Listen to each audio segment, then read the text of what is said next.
I will let you know right now, there's going to be so many spoilers for this movie Sinner that I'm going to be talking about, so I'll just give you the time right now at the beginning of the video to walk away. Okay, you're away, cool. The most heartbreaking thing and beautiful thing about this movie to me is that Smoke and Stack were just looking for a place to be free. And yeah, the speakeasy was a business adventure, but at the heart of it, they said it themselves. We're gonna have a place for us, by us. All the dirt they did, all the mud they went through, and all the sinning they did, they come back home and just want to provide a space for their people to get free. And I love that about this film, and it just, it's so heartbreaking because, damn it, I'm not even a horror fan, but this might be my favorite horror movie. But man, this is a horror house party, man. As dope as the horror turned out to be, my favorite parts of the movie are those juke joint moments and the moments we see where they were getting ready for the party. The way Smoke and Stack went and found people to bring to their juke joint, especially their relationships within that as well. We see Smoke on his way to meet Bo and Grace, and he meets this little girl and has her guard his truck. I love that scene because he's like, yo, you know who the Smokestack twins are? All right, I'm Smoke. And you see the fear in her eyes. He's like, nope, I'm trying to put money in your pocket. Here, check this out.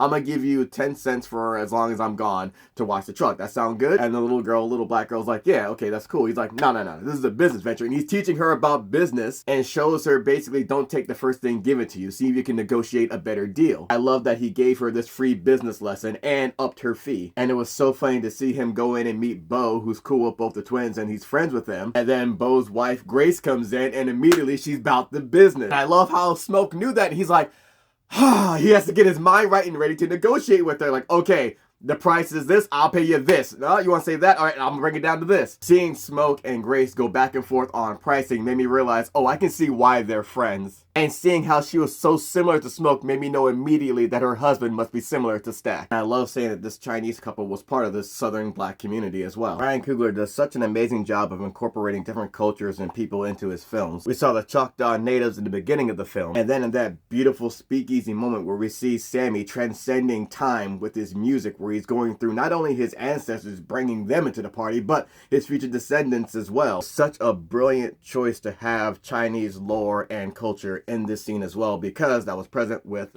Bo and Grace. And one of the realest moments of the scene is that music hitting from Sammie and then Grace going to find Bo and pull him away from his card game. And Bo was like, hey, I gotta go. And the dude he was playing cards with was upset because he's just right in the middle of the game. But that was such a real moment, played out with flawless execution. And then the main antagonist, Remmick, being an Irish immigrant, was also brilliant as well. By making him an Irish immigrant, it gave him a specific culture to call back on. If he was just a white dude from the South, then what are you going to call back on? Because let's be for real, if you try to claim Confederacy or like the rebel flag or the Confederate flag as your culture, then you ain't got a culture, dog, because that shit was so new and it was only made because motherfuckers wanted to keep slaves. But it's really Mean Girls type shit, like you're trying to make fetch happen.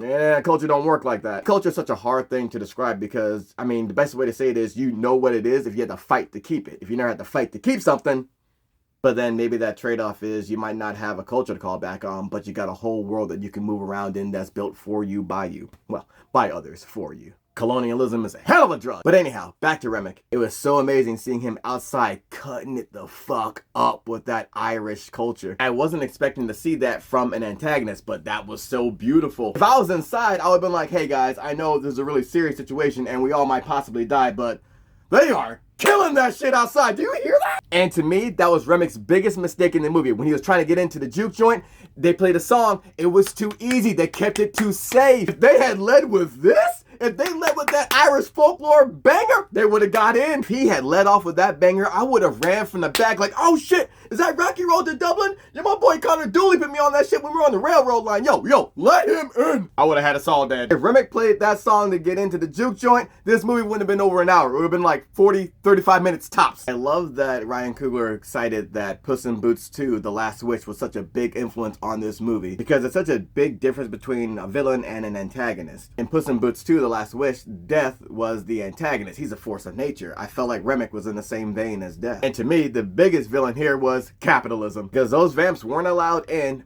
but it wasn't until they saw, the till ain't looking too good. Capitalism is what made Mary say, all right, well, I'll use my white passing privilege to go outside and try and vet these guys, because if they got money, it'll take y'all into a better place on the till and you'll have some shit to keep the shit going. This also led to the second mistake that Remmick made during this movie, because when Mary came out there to vet them and asked, like, okay, you guys say you got money, he's like, yeah, my man pulled out gold coins, my man pulled out doubloons. Dude told Mary, oh yeah, you can hold on to that. I would have had so many questions, because what the fuck is an Irish immigrant doing with motherfucking doubloons? This dude got Blackbeard Edward Teach money. I just got done watching Black Sails. This dude got the Urca Gold Captain Flint stole? But yeah, for me, Capitalism was the real thief of joy here, but those moments where they were just getting ready for the party, and then at the party where they were just free, that was just so beautiful to me, and something Ryan Coogler does so well with his movies. I can tell this is a movie that I'm gonna watch over and over and be like, maybe it'll end differently this time, which is the mark of a truly great movie.